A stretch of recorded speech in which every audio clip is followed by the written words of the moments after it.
Hey guys, welcome back to our channel. I'm Chris. And I'm Lyra. And today we got a very special reaction for you guys called SpongeBob's Conspiracy number 4, The Evolution Theory.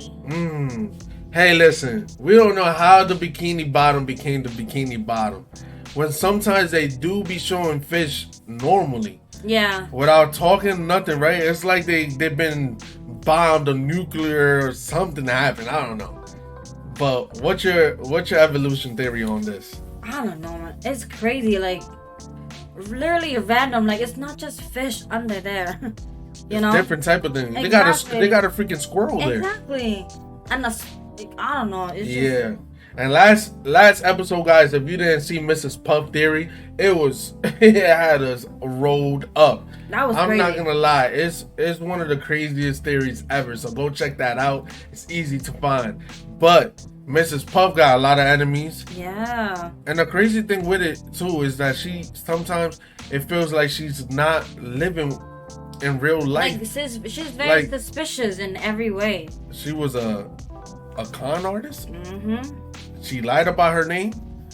Well, these is all facts, so I don't know. It's crazy, but hopefully, as the years progress, we get more information on what the hell is going on with Mrs. Puff. I know, and then Mr. Puff too. Yeah, Mr. Puff is alive. Mm-hmm. Well, thank you guys for all the support. We appreciate it so damn much, guys. Thank you so much. Keep giving us all these likes and comment down below your favorite moments of the video. We appreciate it so much. And let's start the video. Let's go.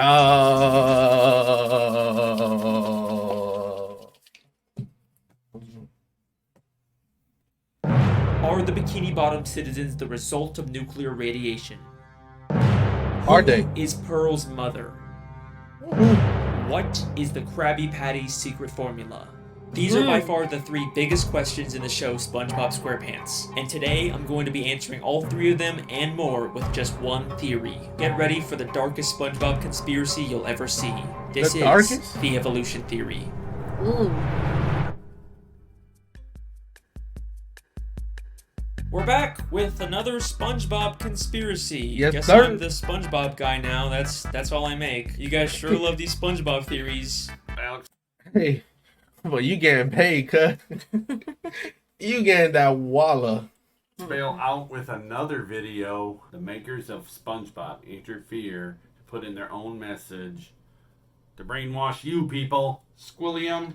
Yo, I just love how he's wearing the tinfoil hat. I know. I think that's dope as hell. I was looking up. I was like, what? It just fits perfectly with the conspiracy.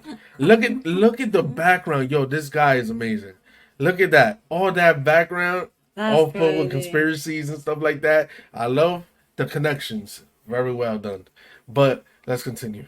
Put in their own message to brainwash you people. Squilliam sends the doctor in. He's not really a doctor. He's just trying to infiltrate that little round thing on his head there. Oh my God. Thank God for Alex Bale. Look at that. He's helping me prove my point. Let's get it. That is awesome. Maybe some of you love them a little too much. You know, I got other videos, right? I make films and stuff too. Anyone want to watch those? Anyways, by far the most popular SpongeBob theory out there is the Bikini Atoll nuclear radiation theory. It's pretty simple. It's been confirmed that Bikini Bottom is actually beneath a real-life place called Bikini Atoll. From 1946 to 1958, the United States did nuclear tests there, devastating the area and leaving it radioactive even to this day. The theory states that the reason why the citizens of Bikini Bottom can talk and form advanced societies is because of mutations caused by these nuclear tests. And that's about the whole theory. Even though there's tons and tons of videos about it, none of them actually go in depth with it or really look through the show for evidence. But y'all know that if Alex Bale is making a theory on it, then it's not going to be some baby surface level analysis. I will watch every single episode of SpongeBob. I will read every page of the goddamn Wikipedia. If I'm making a theory on it, then you guys know it's going to be good. And once I really started looking into this theory, I realized that there is so much more here than anyone thinks. Get ready,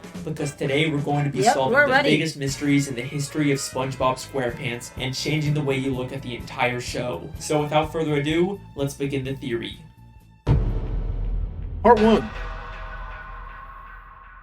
In order to find out whether the Bikini Atoll theory is true, we first have to determine whether fish talking and being so intelligent is unique to Bikini Bottom, or if that's just the way the SpongeBob universe works. You know, it could just be that all animals in this world are able to talk, and that's completely normal because at the end of the day, SpongeBob is still just a cartoon. Yep. Well, Yeah. if we take a look at Season 10, Episode 10, Feral Friends, we get a bit of a hint about how the SpongeBob world works. In this episode, a green moon appears and transforms all the characters into less cartoony, real-life versions of themselves.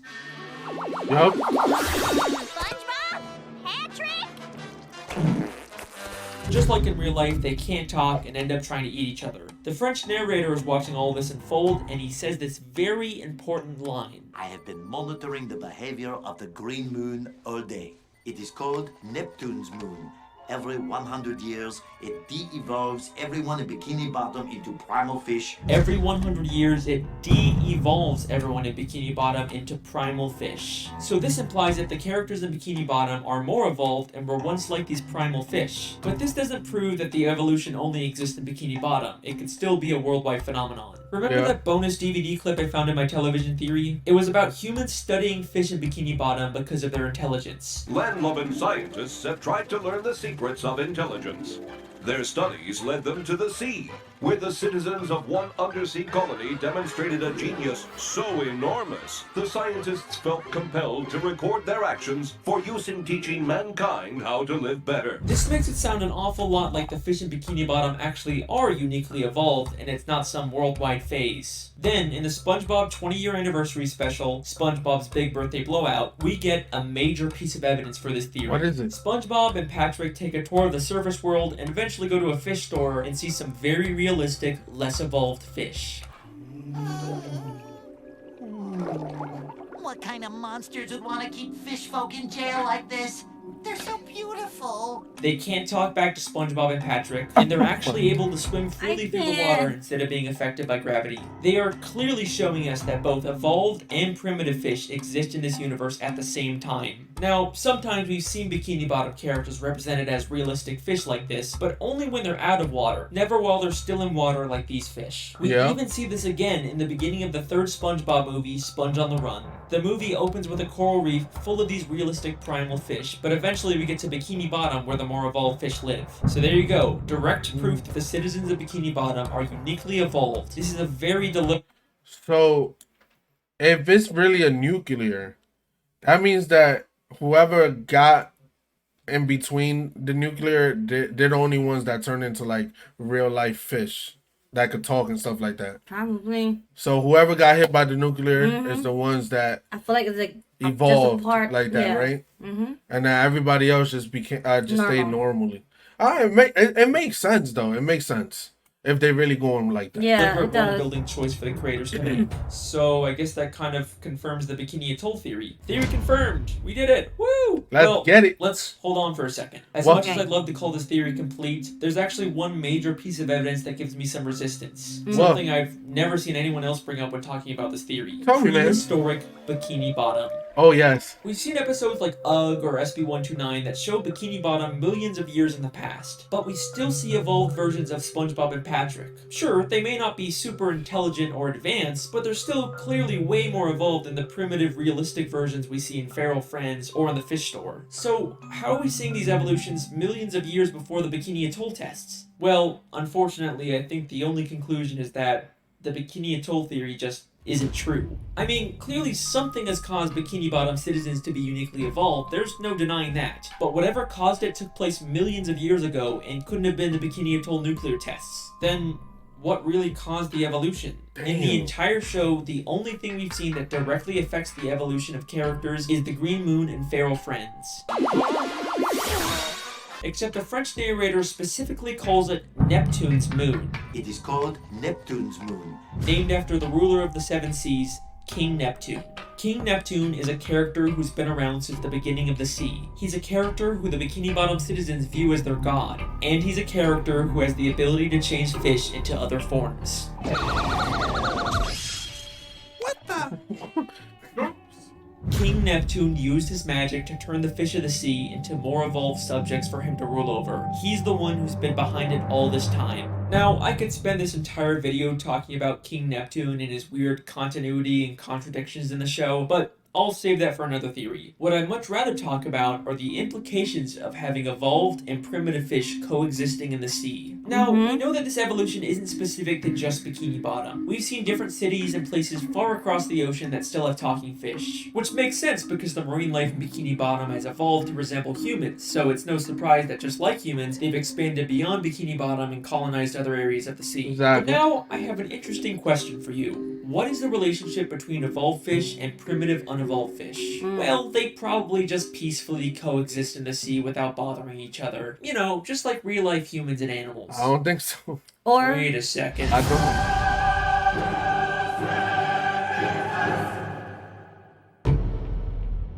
whoa. In Season There 3, was a Episode war? 10, the Krusty Krab training video, there is this hilarious, Training video. absurd moment when they're talking about Mr. Krabs. After the war, Krabs Oh, stayed secluded yes. in a deep depression that seemed endless. Like, what war happened in Bikini Bottom? They just tell us this and then completely drop it. But with this new context, is it possible that Krabs fought in a war against these primitive, wild fish of the sea? I mean, let's remember in Feral Friends, some of those de-evolved fish were massive compared to the evolved fish, and they immediately started attacking each other. The battle for the survival of the fittest rages on in the animal kingdom. So yeah, in order for the Bikini Bottom citizens to survive and expand, they would probably break into some kind of war. And from the sounds of it, this war must have been pretty brutal to put Mr. Krabs into such a deep depression. Yeah. But I'm getting ahead of myself. Is there actually any evidence that proves the war Mr. Krabs fought in was specifically this evolutionary war? Well, through the few flashbacks we get, we know that Mr. Krabs served in the Navy.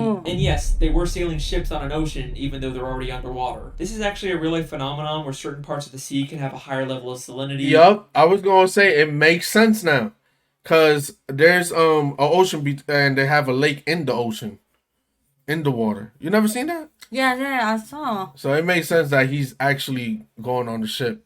I was just gonna say that too. Like, how the hell is he on the boat if he's That's in the crazy, water and though. stuff like that? But it makes sense. And it looks like an underwater ocean. Shout Yep. out Miss Parks, my high school marine biology teacher. We also know from maps of Bikini Bottom I that know the that town is too. surrounded by this underwater ocean. So that places Mr. Krabs' war outside of Bikini Bottom where this evolutionary war would have to take place. Then if we took a look at Mr. Krabs' home, we see it is full of memorabilia from his past days in the Navy. But hidden within here is something that will absolutely blow your mind and answer one of the biggest questions in the show. Hanging there on his wall is a picture of a massive whale next to a ship. You don't think that could be... No, it can't be. Pearl's mother? Pearl is Mr. Krabs' whale daughter. The show never really explains how a crab can be the father of a whale, but most people just assume she was adopted. People have been speculating about who Pearl's biological mother is for years, and I think we finally just found our answer. We see 2 photos of this whale on a ship in Season 3, Episode 9, just 1 episode before we find out Mr. Krabs fought in a war. Since this is among all of Mr. Krabs' Navy stuff, I think we can assume that this is something he encountered and not just some random picture of a whale on a ship above the ocean. The whale is massive compared to the ship. We've seen adult whales in Bikini Bottom before, but they are nothing compared to the size of this whale. This has a much closer resemblance to Pearl when she de-evolved in Feral Friends and became massive. So this has to be an unevolved primitive whale, my and gosh. the picture clearly shows them fighting. Not only does this prove that there was a war between evolved and primitive fish, but Mr. Krabs definitely fought in it. But this also implies something very dark. Mr. Krabs killed Pearl's mother. Yep. The only question is because it's obvious that he killed the mother, and he felt bad because he saw the baby next to the well, right? And he took her in for adoption. But the only question is, how did she evolve like him? I don't even know. My head is just over information. I'm like The only direct overloading. reference we get in the show to Pearl's mother is one of Mr. Krabs' many sayings, Mother of Pearl. Mother of Pearl! Mother of Pearl! Holy Mother of Pearl! He uses it in place of something like holy crap or dear God, only saying it when something truly shocking or terrible happens, because he knows the terrible thing that happened to Pearl's mother. Why did Mr. Krabs go into such a deep depression after the war? Because he's haunted by what he's done, and the smoking harpoon to prove it is right there on his wall. Dang. So, that leaves us with an important question. Why did he adopt Pearl? After he killed her mother, he probably realized she had an infant daughter who had the evolutionary genes. Instead of leaving her to die, he adopted her as his own, all while keeping the dark secret that he was responsible for her mother's death. Woo! Childhood ruined yet? Well, don't worry. There's still time for this theory to get even worse. Now's your chance to remove yourself before things get really dark. Part 3. Still here? This is about to be... Okay, so yeah, here's we a fun here. question. We're What's the deal here. with all the pets in Bikini Bottom? How come most fish are basically humans, but a snail or a worm acts like a pet? Well, just like humans have domesticated wild animals, it should be no surprise that evolved fish have domesticated primitive fish as Makes pets. sense. Unlike the massive primitive fish that the Bikini Bottom citizens had to go to war with, there's also smaller primitive fish like jellyfish, snails, spirit worms, seahorses, and clams that the Bikini Bottom citizens were able to form a symbiotic relationship with. Aww, and I thought you said this was going to be the dark part, Alex. They're living peacefully together. That's nice. Okay, you got me. Here's another fun question. Where do the citizens of Bikini Bottom get their food? I mean, sure, some of it is plant-based, but there sure does seem to be an awful lot of meat-based food under the sea. I think you know where I'm going with this. The Bikini Bottom citizens eat primitive fish. Haha, it's not cannibalism if they're less evolved than you, right? There's no moral dilemma there. In Season 3, Episode 13, we see direct proof of this when the characters go fishing for primitive clams. This is something completely normal in this world. And then there's the chum bucket, which sells chum. Chum. Chum is literally just ground up fish. The show isn't even hiding this. Yeah. Now, we don't really see too much of the meat harvesting side of Bikini Bottom, and I'm not surprised they're keeping it on the DL, you know, with the whole cannibalism thing, but there is one secret to making food that is kept more secret than anything in Bikini Bottom. The best kept secret in the entire show. Krabby Patty! The Krabby Patty secret formula. Throughout the show... Oh, we definitely know what's in that burger. We definitely know what's the secret. Look at that burger. And they even had plankton running away. Exactly. We know, and it tastes so good. Oh, there's been lots of contradictory evidence about the Krabby Patty secret formula. In Season 4, Episode 7, Mr. Krabs says it's an old family recipe. Your mother knows the Krabby Patty formula? Of course she does! It's an old Krabs family recipe! But in Season 5, Episode 1, apparently Mr. Krabs discovered it on his own by accidentally mixing random ingredients together. Whoa! I've done it! I discovered the perfect patty batter! Sometimes it's a secret formula, sometimes it's a book, sometimes it's a secret sauce, and any glimpse we get of the formula is just random nonsense. There is a ton of contradictory evidence out there, but I think this might all be intentional. In order to throw people off, Mr. Krabs has spread misinformation about the Krabby Patty formula. In fact, he's already done this in Season 3, Episode 18 by hiding a fake formula for Plankton to find that says he's the secret ingredient. Mixed together with the most important ingredient of all, 4 heaping pounds of freshly ground plankton? Good one. And the contradictions aren't just inside the show. Even one of the SpongeBob crew members once said that Krabby Patties are vegetarian and contain no meat. But I've always been a little suspicious about what the creators say. They've also said that they're not allowed to show fish as food, except they clearly do with chum, clam fishing, and all the many gags where fish turn into food. It's almost like they're not allowed by Nickelodeon to publicly acknowledge this because that could create a controversy, but they could still sneak this dark secret into the show. So, what is the true secret ingredient? Where does the meat really come from? It's strange, we never really see Mr. Krabs get the meat delivered, or at least go out himself to get it. It's almost like he has all the meat he needs stockpiled somewhere. Yep. What primitive meat Very does Mr. interesting. Krabs have access to? Maybe he's been holding on to something from the war. What could Mr. Krabs have killed during the war that he doesn't want anyone to find out about? Something big enough to supply him with meat for years without needing more. What could that be? You really gonna make me say it? What? Mr. Krabs is using Pearl's dead mother's carcass to make Krabby Patties. I knew it! I knew it! That's a lie. I knew Can it! be. Can be. It's crab. That's what I heard. Krabby Patty is a crab. That's what I heard, but this is different Doesn't too. that spoil though? I don't know. The ice is...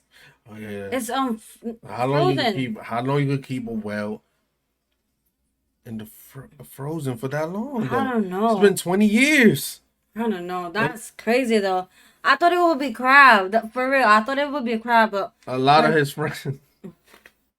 Did it! Yeah, we solved No. the mystery! We did it! Oh. I'm so glad! It can't be. Season 1, Episode 15, Sleepy Time. Mr. Krabs has a dream that he's on a boat fishing for a massive dollar. This is his memory of killing Pearl's mother, except now all he sees her as is money. And take a guess what name he calls the dollar. What's he doing, Mr. Krabs? I'm picking Neptune's pocket. What are you talking about? I'm talking about cold hard flipping cash. It's the mighty Moby Dollar.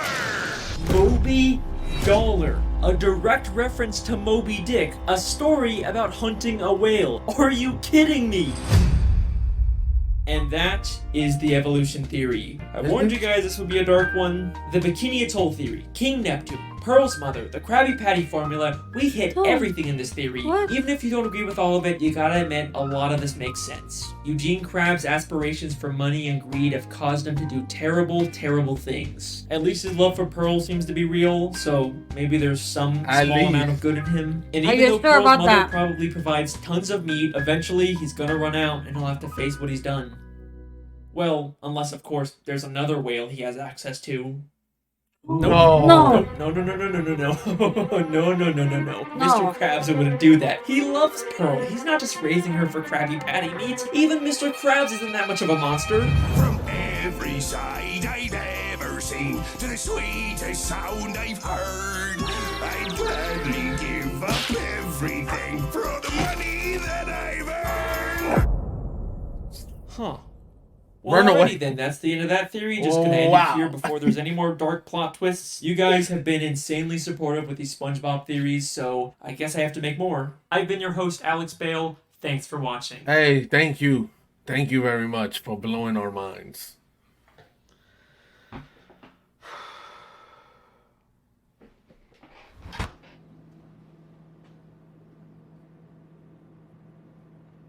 We're back. It might be a jump scare.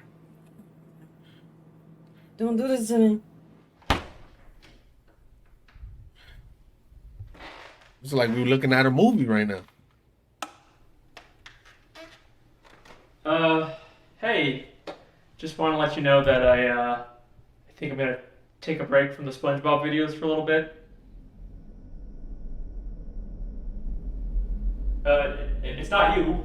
I mean, the videos are great. People love them. It's just, I think I want to go back to making actual films for a bit. Okay. I'm scared. Why am I scared? Okay then. Thanks for everything. I guess I'll just see you around.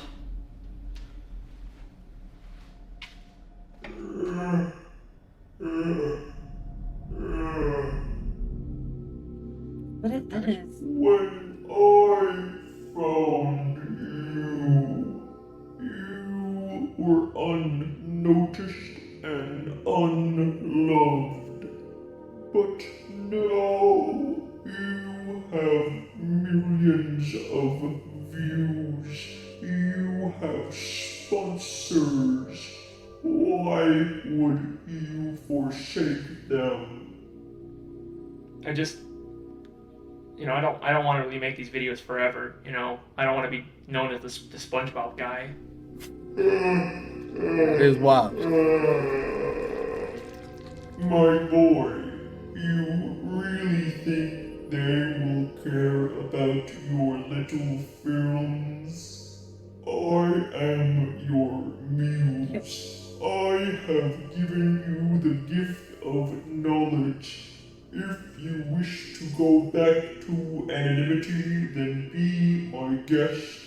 But I know who you really are. Number 5.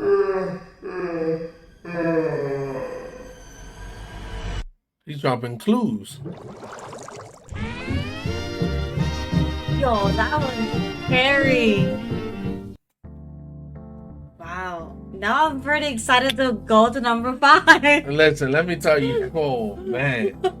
But let's stick with it. The evolution theory It makes sense. Yeah. I thought it was Krabby Patty, like crabs. Me too. I thought, because I've heard a lot about it. Yeah, it's crabs, crab meat, but. He killed the whale too. Damn, mother of pearl. I feel bad for Pearl. So bad. What if she knew? Oh yeah. And it makes sense that they would be eating like the normal fishes. Not gonna lie. Yeah. Where the hell would they get food from? They just have to, like, form it properly of how it looks. Fish tastes good. It does. Especially fried. And they do got the fried. But hey, listen, this was such a great theory, guys. Give this a lot of likes and we'll drop the other one. Another banger, guys. Alex Bell, shout out to you. You make great videos, especially that ending. I know. Creepy as hell, but Very. it was worth it. But hey, listen, I'm telling y'all, the next conspiracy is gonna be crazy. So give us a lot of likes and hopefully y'all enjoy it. But like my girl was says to end the video. So don't forget to smash the like button, subscribe to our channel, and turn on the notification button. We'll see you guys next time. Peace.